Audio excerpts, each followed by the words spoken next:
Hello बच्चों, आप सभी लोगों का हमारे YouTube चैनल पीसीएम मास्टर जी में स्वागत है। और बच्चों हम लेके आए हैं प्रिज्म के पदार्थ का अपवर्तनांक का सूत्र। और यह अपवर्तनांक का सूत्र बच्चों हम लोग अल्पतम विचलन के कोण की स्थिति में समझेंगे। तो मान लीजिए कि मेरे पास एक प्रिज्म जो है ABC है और इसके यह दोनों अपवर्तक पृष्ठ हैं। ये क्या है हमारा अपवर्तक पृष्ठ है, ठीक है बच्चों। और जो प्रिज्म एंगल है बच्चों क्या हमारा A है, ठीक है। अब कोई प्रकाश की जो किरण है इस यह जो तिरछी हमारी अपवर्तक पृष्ठ है इस पर ये लाइट इंसिडेंट हो रही है और इस पॉइंट पर इंसिडेंट होने के बाद पॉइंट P पर यह लाइट अपने मार्ग से विचलित हो जा रही है। क्योंकि आप जानते हैं कि जब भी कोई प्रकाश की किरण विरल माध्यम से सघन, भाई अगल बगल क्या है हमारा एयर मौजूद है और ये एक कांच है, तो जब भी कोई प्रकाश की किरण विरल माध्यम से सघन माध्यम में जाती है तो अपने मार्ग से क्या होती है, विचलित हो जाती है। क्योंकि यहाँ हम देख रहे हैं बच्चों कि यह जो किरण है इस किरण का नाम मैं दे देता हूँ, चलिए आई। यह जो किरण पॉइंट P पे जब इसका अपवर्तन हो रहा है उसके बाद इस लाइट के जाने का पथ जो एक्चुअल में था यह था PS। यह जो डॉटेड लाइन दिखाई गई है यह थी, लेकिन इस पॉइंट पर अपवर्तन के बाद यह लाइन इस सॉलिड लाइन से होकर चली गई जो इस लाइन के क्या है बच्चों समांतर है। यह समांतर तभी हो सकती है जब इस प्रिज्म कोण का जो आधार कोण है बच्चों क्या हो, इक्वल हो। तो मान लीजिए कि दोनों का जो आधार कोण प्रिज्म का जो था B और C इक्वल था तो यह लाइट ऐसे निकल गई और उसके बाद पुनः इस लाइट को पॉइंट Q से बाहर जाना था। तो आप देख रहे हैं कि लाइट जो है सघन माध्यम से विरल माध्यम में जा रही है और जब भी लाइट सघन से विरल में जाती है तो वह अभिलंब से दूर हट जाती है, जैसा कि आपको यहाँ से दिखाई दे रहा है कि जो QR किरण बाहर निकली है वह इस अभिलंब से क्या हो गई, दूर हो गई। यह जो डॉटेड लाइन बनाई गई सरफेस पर नॉर्मल लाइन है, ये भी जो डॉटेड लाइन हमने बनाया है इस सरफेस पर क्या है, नॉर्मल है। और यह दोनों जो डॉटेड लाइन है इस पॉइंट पे मिल रही हैं। चलिए इस पॉइंट को मैं नाम दे देता हूँ O दे देता हूँ, ठीक है। तो हमको इसके अपवर्तनांक का फार्मूला लिखना है और यह अपवर्तनांक का फार्मूला तब हमको बताना है कि अल्पतम विचलन की स्थिति में, ठीक है। अच्छा, अब हम बात करते हैं बच्चों कि यह जो डेल्टा है, यह डेल्टा जो हमने बनाया है डेल्टा कोण, यह एक विचलन कोण है। तो विचलन कोण कैसे डिफाइन करते हैं थोड़ा उस पर हम चर्चा कर लेते हैं। तो देखिए आपतित किरण और निर्गत किरण, देखिए ये जाने वाली किरण है और यह निकलने वाली किरण है और इन दोनों किरण के बीच जो एंगल बनता था, देखिए यह जाने वाली किरण थी और यह किरण निकलने वाली थी। जब इसको हमने पीछे बढ़ाया तो इन दोनों के बीच ये जो डिफरेंस मिला है इसी डिफरेंस को बच्चों बोलते हैं क्या, विचलन कोण बोलते हैं, विचलन कोण बोला जाता है, ठीक है। लेकिन यह जो विचलन कोण है मान लीजिए बहुत पतला हो, मान लीजिए बहुत कम हो, उस सिचुएशन में हमको अपवर्तनांक का फार्मूला बताना है, ठीक है। तो एक्चुअल में देखिए यह जो विचलन कोण है एक अंदर के साइड त्रिभुज बना है PQS और इसके भीतर जो इसके अपोजिट फेसेस पे हमको जो एंगल दिखाई दे रहे हैं डेल्टा 1 डेल्टा 2, एक्चुअल में जो डेल्टा 1 डेल्टा 2 है इस लाइट के जाने का पथ ये था, चला गया ऐसे, तो इसके पाथ में डेविएशन है, यानी विचलन क्या है इसमें डेल्टा 1 हो गया। अब जो लाइट इधर बाहर निकल रहे उसके पाथ में जो डेविएशन है वह डेल्टा 2 है। तो एक्चुअल में देखिए हमने यह एंगल I2 माना है। I2 इसलिए माना है कि यह जो लाइट इधर से निकल रही है लाइट इधर से जा भी सकती है और यहाँ से निकल जाएगी। जब इधर से जाएगी तो हमारा ये जो एंगल होगा आपतन बन जाएगा और ये हमारा अपवर्तन हो जाएगा।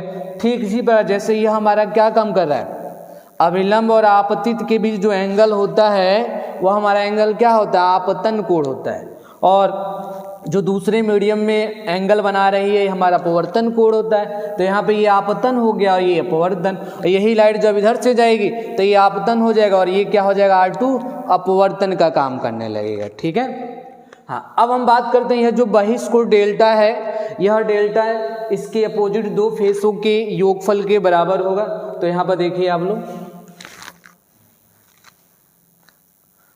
त्रिभुज त्रिभुज का नाम है PQS। PQS का बहिष्कोण क्या है बच्चों? डेल्टा है। ठीक है, डेल्टा है तब। तो आप जानते हैं कि जो बहिष्कोण होता है वह उसके अपोजिट फेस पे बने कोणों के योगफल के बराबर होता है।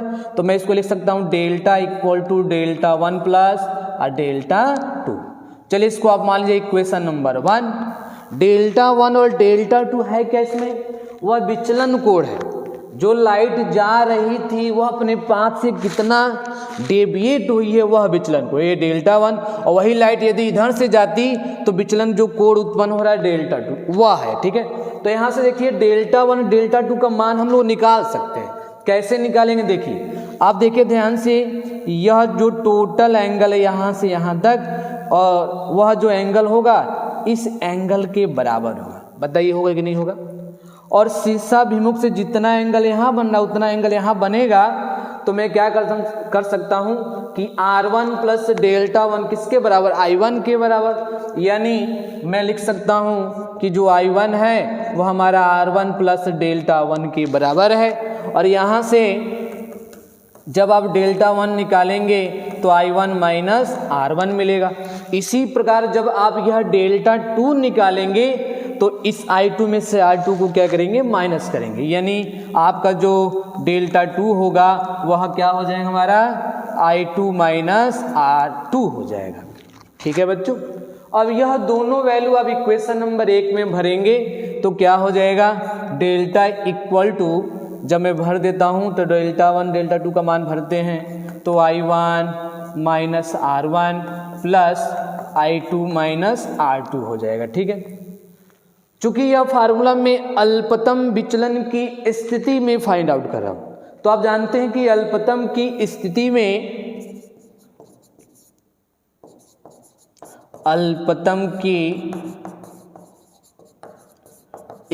में आप जानते हैं कि जो एंगल I1 है I2 को I माना जा सकता है, और R1 R2 को मैं R के बराबर मान लेता हूं, और जो विचलन कोण है वह डेल्टा m के इक्वल हो जाता है। अल्पतम विचलन की स्थिति में I1 I2 I के बराबर माना जाता है। R1 R2 जो होता है R के बराबर मान सकते हैं, और जो डेल्टा विचलन है वह डेल्टा m यानी अल्पतम विचलन के इक्वल होता है। जब यह वैल्यू आप इसमें भरेंगे तो हमको ये इक्वेशन ऐसा मिलेगा। देखिए I1 और जब I1 I2 दोनों सेम है तो I भरेंगे तो क्या हो जाएगा? ये हमारा ये जगह 2 टाइम I हो जाएगा, और माइनस माइनस प्लस है ना, प्लस हो जाएगा। लेकिन मैं क्या करता हूँ, माइनस साइन कॉमन ले लेता हूँ, तो ये क्या हो जाएगा? आपका 2R हो जाएगा। ठीक है, क्योंकि R1 R2 R के बराबर है तो R मिलके क्या हो जाएगा? माइनस का 2R। इसको अब मानिए इक्वेशन नंबर 2 मान लेते हैं। ठीक है बच्चों, यह भी हमने डेल्टा जो है डेल्टा m के इक्वल है। ठीक है, ये अभी अल्पतम विचलन हमने फाइंड आउट किया है जो I और R के पदों में। ठीक है, अच्छा, चूंकि हमको इसके अपवर्तनांक का फार्मूला फाइंड आउट करना है तो अब हमको क्या करना पड़ेगा? यहाँ से जो एंगल है 2R यानी एंगल फाइंड आउट करना पड़ेगा, क्योंकि अपवर्तनांक का फार्मूला आप स्नेल के नियम से जानते हैं कि लाइट जो है हम देख रहे हैं कि वायु से कांच में जा रही है, यानी विरल से सघन में जा रही है, तो स्नेल का नियम अप्लाई किया जाएगा। वायु के सापेक्ष कांच का अपवर्तनांक साइन I बटे साइन R। तो I और R का मान हमको निकालना है। ठीक है, तो देखिए कैसे निकाला जाएगा I और R का मान। एंगल हम लोग फाइंड आउट करते हैं, 2R का मान पहले निकालते हैं, तो वह चीज़ अगले स्लाइड में देखते हैं। लेकिन अगले स्लाइड में थोड़ा कॉम्प्लिकेटेड हो जाएगा। ऐसा करिए आप इधर साइड में देखिए, साइड में। ठीक है, इधर देख लेते हैं तो क्या हो जाएगा हमारा ये यह चतुर्भुज एक बना, देखिए ध्यान से APOQA। ठीक है, तो चतुर्भुज है।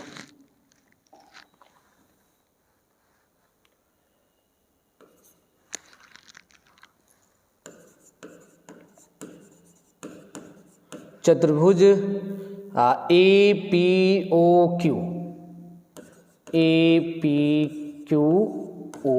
में चतुर्भुज के चारों कोणों का जो योग होता है बच्चों वह हमारा 360 के बराबर होता है। तो यहाँ से देखिए तो एंगल ए और प्लस एंगल पी, इस लाइन को हटाइए क्लियर रहेगा, मैं इस लाइन को हटाता हूँ, angle P plus angle O plus angle Q, ये तीनों चारों का जो योग होगा बच्चों 360 के बराबर होगा।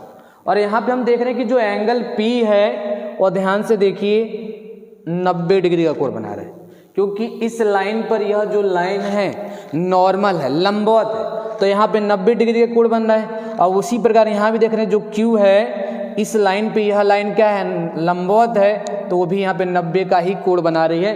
तो दो एंगल तो बच्चों हमको पता चल गया, यह वाला और यह वाला, 90 90 180 हो जाएगा, यानी एंगल ए प्लस ये हमारा 90 हो जाएगा, एंगल ओ हमको नहीं पता है, यह हमारा 90 हो जाएगा बराबर 360। ठीक है, तो यहाँ से देखिए तो angle A plus angle O equal to 90 90 180 उधर भेज देंगे माइनस हो जाएगा, तो ये हमारा हो जाएगा 180 के बराबर। ठीक है, यानी एंगल ए और ओ की जो वैल्यू है बच्चों वह क्या है 180 के बराबर है। अब हमको ये नहीं पता कि ये एंगल कितना है और ये एंगल कितना है, तो मैं ऐसा करता हूँ एंगल ओ का मान निकालता हूँ। ठीक है, तो यहाँ पर देखिए एक त्रिभुज बन रहा है पी ओ क्यू। ठीक है, तो हम लोग क्या करते हैं इस त्रिभुज में चलते हैं, त्रिभुज पी ओ क्यू में, और जानते हैं कि त्रिभुज के तीनों कोणों का जो योग होता है 180 के बराबर होता है, क्योंकि हमको इस एंगल को फाइंड आउट करना है, ऐसा इसलिए किया जा रहा है। तो देखिए क्या हो जाएगा, एंगल R1 प्लस और angle R2 plus angle O बराबर 180। तो यहाँ से देखिए हमको निकालना है एंगल O का मान, तो 180 माइनस क्या हो जाएगा R1 प्लस R2, इन दोनों को उधर भेज दिए माइनस में चला गया। अब मैं एंगल O की वैल्यू फाइंड आउट कर चुका, यह मान क्या करेंगे हम लोग यहाँ भरेंगे, देखिए इस इक्वेशन में भरेंगे। ठीक है, तो भरेंगे तो क्या मिलेगा, जो एंगल ए है प्लस इसकी वैल्यू इतनी है, तो 180 माइनस क्या हो जाएगा हमारा R1 plus R2 equal to क्या हो जाएगा बच्चों 180 हो जाएगा। ठीक है, तो 180 से 80 का हो जाएगा कट जाएगा, और इसको हम उधर भेजते हैं, तो जो एंगल ए हमको मिला है R1 प्लस क्या हो जाएगा R2। चूंकि अल्पतम विचलन की कंडीशन में ये काम किया जा रहा है और देख रहे हैं कि R1 R2 R के बराबर है, उस हिसाब से जो बच्चों हमको ए की वैल्यू मिलेगी वो R1 R मिलके यानी 2R हो जाएगा। ठीक है, तो ऐसा करिए, इसको आप यह वैल्यू जब हम यहाँ भरेंगे तो और यह इक्वेशन और सिंप्लीफाई हो जाएगा। इसको आप ऐसा करें इक्वेशन मान लीजिए, एक हो गया 2, मैं इसको बोल देता हूँ इक्वेशन नंबर 3। ठीक है, अब मैं यहां से R की वैल्यू फाइंड आउट कर सकता हूं, देखिए कैसे। हाँ देखिए क्या हो जाएगा, R इक्वल टू A/2, यानी R का मान तो हमको पता चल गया। ठीक है, अब हमको Y का मान निकालना है, तो मैं समीकरण नंबर 2 में 2R के जगह पे क्या भर सकता हूँ, ये भर सकता हूँ। तो देखिए क्या हो जाएगा, समीकरण 2 से तो delta m equal to 2I, और इसके जगह पे क्या लिख सकते हैं आप, a लिख सकते हैं, यानी क्या हो जाएगा माइनस का हमारा ये a हो जाएगा। अब मैं इसको उठा कर इधर भेजता हूँ, और ये 2 मल्टीप्लाई है तो डिवाइड में चला जाएगा, तो क्या हो जाएगा delta m plus a by में 2 इक्वल टू I। तो ये हमने R का मान निकाला, कहाँ निकाला R का मान, यहाँ R का मान निकाले, और I का मान बच्चों ये आ गया। ठीक है, I और R का मान हमने क्या कर दिया, निकाल दिया है। अब तो हमारी चीज़ें आसान हो गई, अब केवल हम स्नेल का नियम अप्लाई करेंगे और इसके अपवर्तनांक का फार्मूला लिख देंगे। ठीक है, इसे आप नोट कर सकते हैं बच्चों, पूरा नोट कर लीजिए, आप स्क्रीनशॉट ले सकते हैं। देखिए सबसे पहले आपको इधर ये नोट करना है, उसके बाद हमने ये इसको नोट किया और लास्ट में ये हमने बताया है। ठीक है, स्क्रीनशॉट ले लीजिए। अब हम लोग फाइंड आउट करते हैं इसका फाइनल रिजल्ट। हाँ, अब अप्लाई करेंगे हम स्नेल का नियम, तो देखिए क्या हो जाएगा, स्नेल के नियम से, स्नेल का नियम सबको पता होना चाहिए। आप जानते हैं कि जब प्रकाश की किरण एक माध्यम से दूसरे माध्यम में जाती है तो स्नेल का नियम जो होता है, चूंकि लाइट यहाँ पे किस में जा रही है, एयर टू ग्लास जा रही है, तो वायु के सापेक्ष कांच का अपवर्तनांक साइन आई बटे साइन आर, और आई और आर का मान अभी निकाला गया है तो क्या हो जाएगा, साइन आई का मान हमने क्या पाया है, delta M plus A by two, और नीचे क्या हो जाएगा बच्चों, साइन आर, और आर का मान हमने जो पाया है, क्या पाया है, देखिए आर का मान ए बाई टू है, ठीक है, ए बाई टू है, तो क्या हो जाएगा हमारा ए बाई टू हो जाएगा। यानी फाइनली जो हमने इसका फार्मूला फाइंड आउट कर लिया है, वायु के सापेक्ष जो कांच का अपवर्तनांक होगा sine delta M plus A by two, और डिवाइड में हमारा हो जाएगा ये साइन ए बाई टू। यह हमने प्रिज्म के पदार्थ का अपवर्तनांक का फार्मूला उसके अल्पतम विचलन की स्थिति में फाइंड आउट किया, जो बहुत इंपॉर्टेंट यह डेरिवेशन है। इसी में एक चीज़ और समझ लेते हैं कि मान लीजिए चूंकि प्रिज्म पतला ही है तो आप प्रिज्म को पतला कहेंगे कब, तो बच्चों जो प्रिज्म एंगल जो ए की वैल्यू है वह लेस देन 5 डिग्री होगा, यानी 5 डिग्री से कम होगा, तो उस सिचुएशन में हम लोग क्या कर सकते हैं, जो हमारा प्रिज्म है उसको हम पतला मान सकते हैं। ठीक है, तो देखिए कंडीशन अब यह है, यदि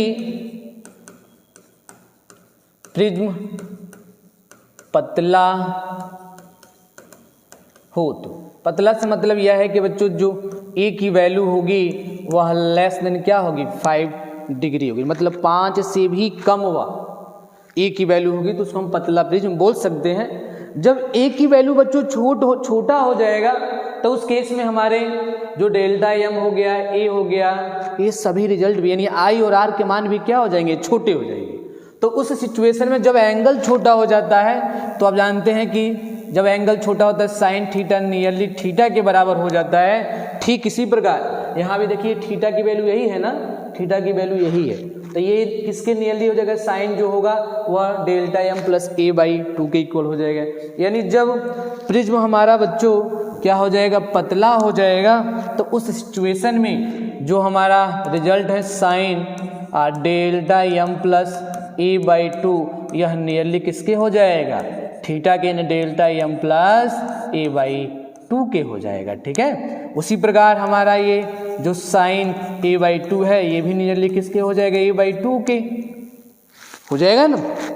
अब पतले प्रिज्म के लिए अपवर्तनांक का फार्मूला लिखा जा रहा है, तो वायु के सापेक्ष कांच का जो अपवर्तनांक होगा, अब हमारा साइन आई केवल आई है, साइन आर केवल आर है, यानी मैं लिख सकता हूँ delta M A upon two divide में क्या हो जाएगा, ए बाई टू, ये 2 से 2 ऊपर जाएगा, 2 नहीं पलट के, और 2 से 2 क्या हो जाएगा, कैंसिल हो जाएगा, तो वायु के सापेक्ष कांच का जो अपवर्तनांक होगा वह क्या हो जाएगा, 2 से 2 कैंसिल हो जाएगा, यानी डेल्टा एम और प्लस ए बाई क्या हो जाएगा हमारा कैपिटल ए हो जाएगा। यहाँ पे वायु की सापेक्ष कांच का अपवर्तनांक है, जिसको नॉर्मली मैं केवल म्यू भी लिख सकता हूँ, कोई दिक्कत नहीं है। बहुत सी बुकों में आपको म्यू की जगह पे एन भी मिलेगा, घबराइएगा नहीं, फार्मूला वही है। ठीक है, तो क्या हो जाएगा हमारा, ये डिनोमिनेटर अलग अलग कर दीजिए आप, तो क्या हो जाएगा delta M plus A by A, यानी कट पिट के 1 हो जाएगा, उस 1 को मैं इधर भेजता हूँ, अच्छा भी ये इसके नीचे जाएगा ना, डिनोमिनेटर अलग अलग कर दिए, ये 1 होगा, इसको इधर भेजिए आप, तो क्या हो जाएगा म्यू माइनस 1, और इधर हमारा हो जाएगा ये डेल्टा एम बाई ए, और फाइनली जो हमको रिजल्ट मिलेगा delta M equal to cross multiply कर देंगे तो म्यू माइनस 1 हो जाएगा। यह हमने पतले प्रिज्म के केस में अल्पतम विचलन कोण फाइंड आउट किया है। ठीक है बच्चों, फिलहाल इस वीडियो में इतना ही, जो नेक्स्ट डेरिवेशन होगा अगले हम लोग वीडियो में लेकर मौजूद होंगे, इससे आप लोग नोट कर लीजिए। सो धन्यवाद।